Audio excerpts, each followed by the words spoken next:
இன்னைக்கு நம்ம பார்க்க போகிறது ஒரு சூப்பரான டேஸ்டான ஜவ்வரிசியை வச்சுட்டு கஸ்டர்ட் பால் பாயாசம் ஒன்று செய்ய போகிறோம். இது பார்த்திங்கன்னா ஒரு வித்தியாசமான சுவையில் நல்ல ஜம்முன்னு இருக்கும். வாங்க இதை எப்படி செய்யலாங்கிறத பார்க்கலாம். நம்ம ஈரோடு அம்மாச்சி மசாலா வகைகள் எல்லாமே ஃபஸ்ட்டு குவாலிட்டி இன்க்ரீடியன்ட்ஸ் தான் பயன்படுத்துகிறோம்.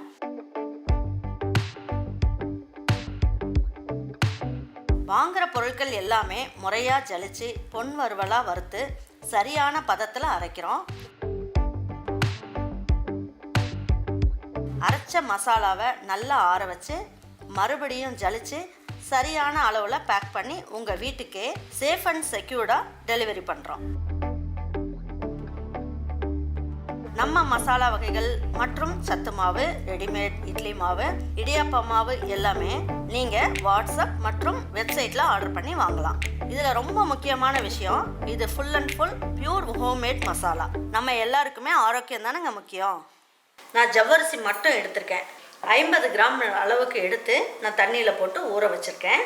இப்போ நம்ம என்ன பண்ணியிருக்கோம் அப்படின்னு பார்த்தீங்கன்னா, ஒரு கைப்பிடி அளவுக்கு பாதாமை நல்லா தோல் நல்லா நைட்டே ஊற வச்சுட்டேன். நான் ஊற வச்சிட்டோம்னா காலையில் எழுந்திரிச்சு நம்ம செய்யறதுக்கு நல்லா பாதாம் நல்லா ஊறி இருக்கும். இந்த மாதிரி தோலெல்லாம் எடுத்துடலாம்.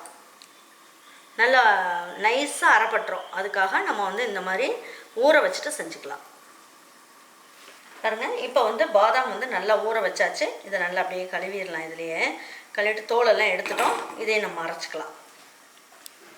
நான் 1/2 லிட்டர் பால் சேர்க்க போகிறேன். அதுக்கு 2 ஸ்பூன் அளவுக்கு கஸ்டர்ட் பவுட்ரு, வெண்ணிலா கஸ்டர்ட் பவுட்ரு தான் நான் எடுத்திருக்கேன். இப்போ இதில் கொஞ்சமாக தண்ணி ஊற்றிக்கலாம்.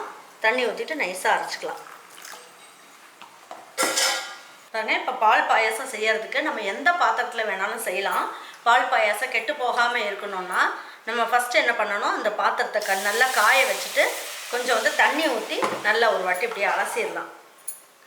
நம்ம அலசும் போது நாள் செய்கிறது என்னதான் இருந்தாலும் நமக்கு பாத்திரத்தில் அந்த எண்ணெய் பிசுக்கு இதெல்லாம் ஒட்டியிருக்கும். கொஞ்சம் தண்ணி ஊற்றி நல்லா இந்த மாதிரி அலசிட்டோன்னு வைங்களேன், இந்த பால் கெட்டு போகாமல் திரிஞ்சு போகாமல் இருக்கும். பால் பாயாசமும் திரியாக வராது. இப்போ இந்த தண்ணி கீழே ஊற்றிடலாம். இந்த பாயாசம் வைக்கிறதுக்கு 1 லிட்டர் அளவுக்கு தண்ணி ஊற்றிருக்கேன். அப்போ தான் இந்த ஜவ்வரிசி வேகிறதுக்கும் உங்களுக்கு தண்ணி கரெக்டாக இருக்கும். பாருங்க, இப்போ இந்த தண்ணியை ஜவ்வரிசியும் தண்ணியும் அதில் ஊற வச்சுருக்கோம் இல்லையா, இந்த தண்ணியோடைய இதை அதில் ஊற்றிடலாம். பாருங்கள், இந்த ஜவ்வரிசி போட்ட உடனே 1 நிமிஷம் இப்படி நல்லா கலக்கி விட்டுடலாம். இதை ஊற்றும் போது என்ன பண்ணணும், தண்ணி கொஞ்சம் காஞ்சி இருக்கட்டும், அப்போ ஊற்றிக்கலாம். தட்டை மூடி வச்சு வேக வைக்கக்கூடாது. வேக வச்சிங்கன்னா இது கஞ்சி பதத்தில் இருக்குது அப்படிங்கிறனால பொங்கி வெளியில் வந்துடும். பாருங்கள், ஊற்றின உடனே 2 நிமிஷத்தில் பாருங்கள் எல்லாமே நல்லா நல்லா வந்துருச்சு. இது பார்த்திங்கன்னா சீக்கிரமாக வெந்துடும் உங்களுக்கு. இதை ஒரு 2 நிமிஷம் வேக வைப்போம். சைடில் ஒரு 1/2 லிட்டர் அளவுக்கு பாலும் நல்லா காஞ்சிக்கிட்டு இருக்கு. பாருங்கள், நல்லா கொதிக்க ஆரம்பிக்குது. நம்ம பாயாசம் வைக்கும் போது என்னாகும், நல்லா மணியாக பார்க்குறதுக்கே ரொம்ப நல்லாயிருக்கும். இந்த அளவுக்கு இருந்தால் போதும். இப்போ பக்கத்தில் காய்ச்சி வச்சுருக்க பால் எடுத்து இதில் ஊற்றிடலாம். பாருங்கள், இது நல்லா பபிள்ஸ் நல்லா கொதிக்க ஆரம்பிக்குது. இப்போ 1/2 லிட்டர் பாலையும் இதில் ஊற்றிடலாம்.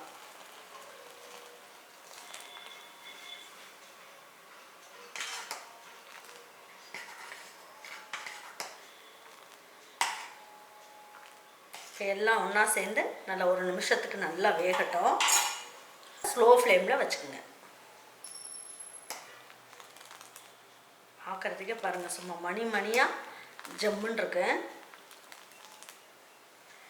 நல்லா தண்ணி ஊற்றி நம்ம அரைச்சி வச்சுருக்கோம் இல்லையா, இந்த விழுதையும் இதிலையே ஊற்றிடலாம். இப்போ எல்லாம் ஒன்றா சேர்ந்து இந்த பாதாமோடு ஒன்றா சேர்ந்து வேகும் போது ரொம்ப நல்லாயிருக்கும்.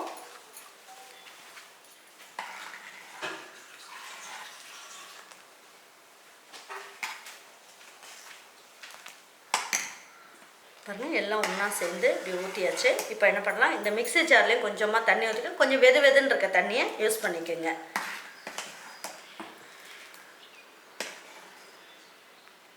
பாருங்கள், இதில் ஒரு 150 கிராம் அளவுக்கு சர்க்கரை போட்டுக்கலாம். இது நம்மளுடைய இனிப்பு சுவையை பொறுத்து நம்ம எப்படின்றத பார்த்துட்டு நீங்கள் சேர்த்துக்குங்க.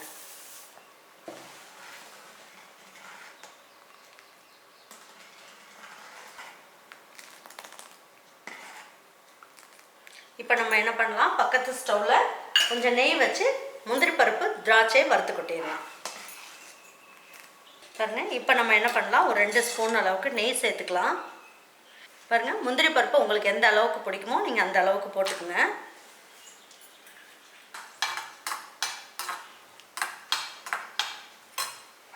பாருங்கள், தேவையான அளவுக்கு திராட்சையும் ஒரு 10 போட்டிருக்கேன் நான். அது நம்மளுடைய விருப்பத்தை பொறுத்து நீங்கள் வந்து கூடவோ குறைக்கவோ பார்த்துக்குங்க.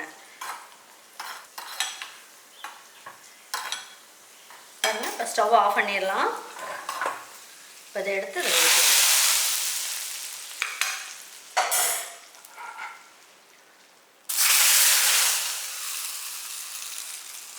பாருங்கள், இதுலேயே நம்ம என்ன பண்ணலாம், டேஸ்ட்டுக்கு நல்ல வெண்ணிலா அதாவது வெண்ணிலா கஸ்டர்ட் பவுடர் தான் போட்டோங்கிறதுனால வெண்ணிலா எசன்ஸ் ஒரு 4 ட்ராப் அளவுக்கு ஊற்றிக்குங்க. ரொம்ப வாசனையாக சூப்பராக இருக்கும். வேணும்னா நீங்கள் ஏலக்காய் சேர்த்துக்கலாம். பாருங்கள், நல்ல ஜம்முன்னு சூப்பராக வெந்துருச்சு.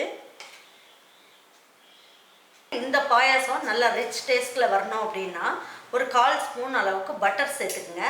ரொம்ப நல்ல சுவையாக சூப்பராக இருக்கும்.